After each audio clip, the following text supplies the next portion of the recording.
Hello, my name is Kymeng Tang, and I'm a PhD student from KU Leuven, Belgium. Today I'm going to present a work on the role of technology to support breastfeeding that is a part of my PhD research. This work was done together with my co-authors, Kathrin Gerling, Geurts, and Katta Spiel.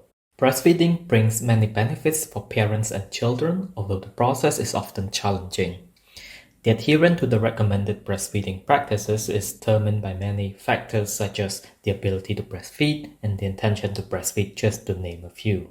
Many attempts to leverage technology to tackle barriers to breastfeeding have been made. For example, there are many systems that provide breastfeeding education and systems that support breastfeeding at a pragmatic level. There is a body of SIGCHI research in breastfeeding and parenthood. However, there is no structured understanding of technology use in this space. In our work, we investigated the role and the potential of technology that support breastfeeding through a two-step inquiries guided by the Integrated Behavioural Model.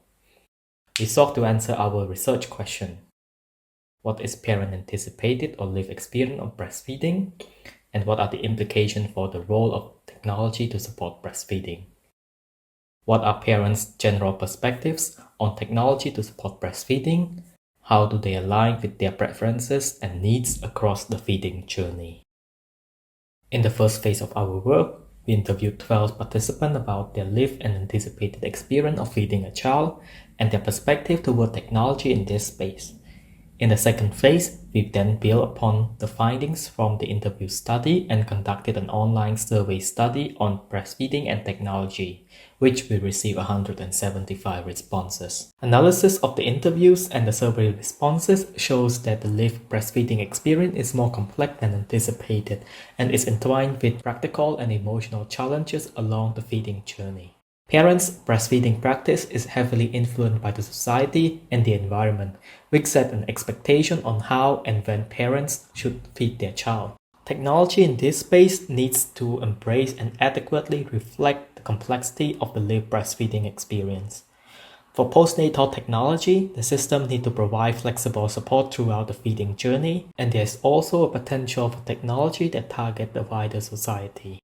Concerning parents' perspective toward technology, participants were cautiously optimistic about the potential of technology in supporting breastfeeding, with many of them already engaged with technology-based breastfeeding support. However, we recognize participants skeptic about the potential of technology in providing practical support, and there is also concern about the credibility of the information provided. More generally, our work offers 2 points of reflection for technology that support breastfeeding. The first concerns the relevance of the lived experience in technology design. Our data illustrates the complexity and the emotional conflict of the lived breastfeeding experience, which requires parents to be resilient to these highly individual challenges. However, breastfeeding technology developed by the research community make little reference to the lived experience.